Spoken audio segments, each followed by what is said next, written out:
Có lẽ trong hành trình trading đầy thử thách này, chúng ta đã từng tin rằng để chiến thắng thị trường cần phải trở nên thật phức tạp, càng nhiều chỉ báo, càng nhiều chiến lược, càng giống như những chuyên gia. Nhưng càng đi xa càng lắng lại, ta bắt đầu nhận ra thị trường không hề phức tạp như chúng ta tưởng. Nó chỉ đơn giản là phản chiếu lại tâm trí đang rối bời của chính ta. Chào mừng bạn đến với Ngâm Trading, nơi không chỉ là kiến thức mà còn là hành trình ngộ ra chính mình qua từng cây nến. Trong video hôm nay, chúng ta sẽ cùng chiêm nghiệm một chủ đề tưởng chừng đơn giản nhưng lại sâu sắc đến tận cốt lõi. Giá trị của sự đơn giản trong trading. Hãy cùng nhau quay về với điều bản chất. Bởi đôi khi, để thực sự tiến lên, chúng ta cần học cách dừng lại và gỡ bỏ bớt những gánh nặng không cần thiết. Khi trader bị mê hoặc bởi phức tạp, trong thế giới trading ngày nay, nơi những biểu đồ nhấp nháy không ngừng, các chỉ báo kỹ thuật chằng chịt như mạng nhện và hàng loạt chiến lược được tung hô trên các diễn đàn tài chính, có một điều đang dần bị quên lãng: sự đơn giản. Trong hành trình tìm kiếm lợi nhuận, không ít trader bị mê hoặc bởi những hệ thống phức tạp, những thuật toán màu mè và những lời hứa hẹn về chén thánh. Thế nhưng, giống như trong cuộc sống, chính sự đơn giản mới là thứ đưa chúng ta chạm đến bản chất sâu xa nhất của thị trường. Tại sao trader lại thích phức tạp hóa mọi thứ? Con người có xu hướng gắn sự phức tạp với trí tuệ. Càng nhiều chỉ báo, càng nhiều dữ liệu, càng nhiều chiến lược. Họ tin rằng điều đó đồng nghĩa với sự chuyên nghiệp. Nhưng thị trường không thưởng cho những ai tỏ ra thông minh hơn người khác. Thị trường thưởng cho những ai hiểu được quy luật vận hành cốt lõi của nó. Và thường thì những quy luật ấy lại vô cùng đơn giản. Nhiều trader mới bắt đầu bằng sự đơn giản, vài đường trendline, vài mẫu hình nến cơ bản. Nhưng rồi họ thấy mình thua lỗ. Thay vì đào sâu hơn vào chính sự đơn giản đó, họ lại tìm kiếm giải pháp trong sự phức tạp hơn. Họ bắt đầu thêm RSI, MACD, Bollinger Bands, Ichimoku, rồi loay hoay với những tín hiệu nhiễu. Họ bị choáng ngợp bởi những thứ mình không thực sự hiểu rõ. Và điều nguy hiểm nhất, họ bắt đầu nghĩ rằng chính sự phức tạp mới là con đường đến thành công. Đơn giản không phải là thiếu hiểu biết, mà là đã hiểu rất rõ. Sự đơn giản đích thực không đến từ thiếu hiểu biết, nó đến từ sự chín muồi. Đó là khi trader đã đi qua đủ vòng lặp của thị trường, đủ lần mất mát, đủ lần ngộ nhận, và rồi cuối cùng nhìn ra được thị trường không phức tạp, chỉ là tâm trí chúng ta khiến nó trở nên như vậy. Giống như một võ sư sau hàng chục năm luyện tập, các chiêu thức không còn hoa mỹ mà trở nên tinh gọn hiệu quả. Trader cũng vậy. Họ bỏ dần những thứ không cần thiết, chỉ giữ lại những gì thực sự tạo ra giá trị. Một vài đường giá, một vài vùng cản tâm lý, một số nguyên tắc quản lý rủi ro nghiêm ngặt. Đó là tất cả những gì họ cần.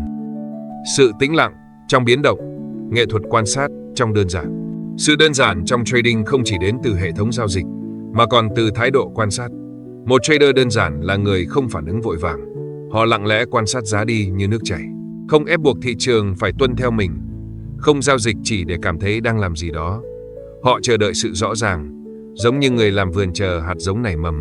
Khi bạn đơn giản hóa tâm trí, bạn bắt đầu nghe được tiếng nói thật sự của thị trường. Đó không phải là lời thì thầm từ RSI hay MACD, mà là hơi thở của giá, là nhịp đập của dòng tiền, là cách mà đám đông hành xử trong hoảng loạn hay tham lam. Những ví dụ kinh điển về sự đơn giản dẫn đến thành công.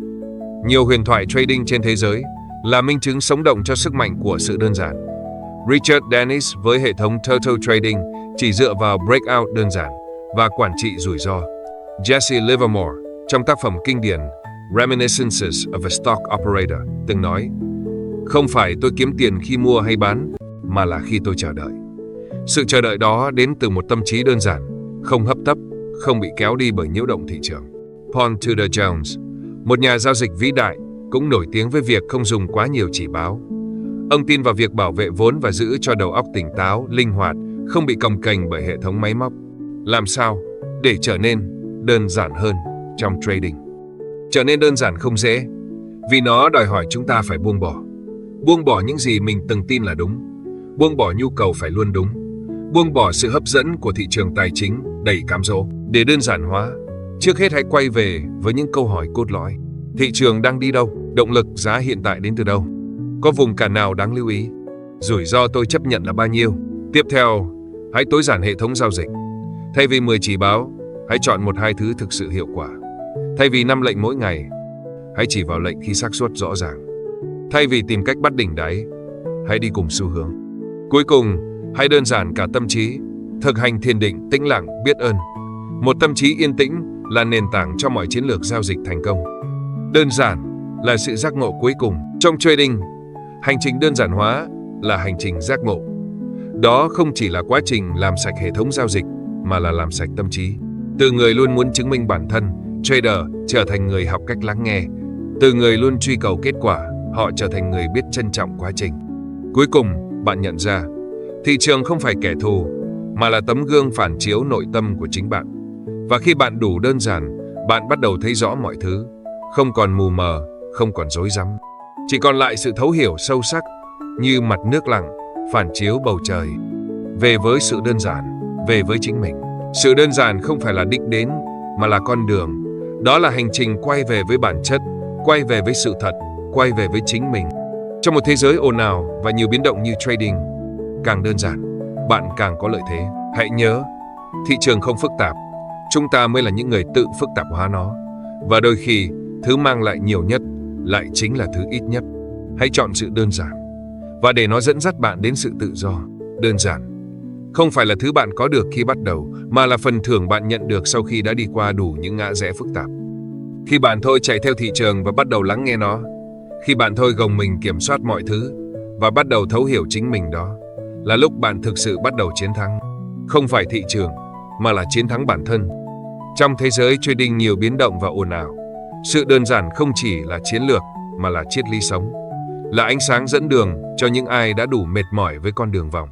Cảm ơn bạn đã lắng nghe và cùng ngẫm trading trong hành trình hôm nay.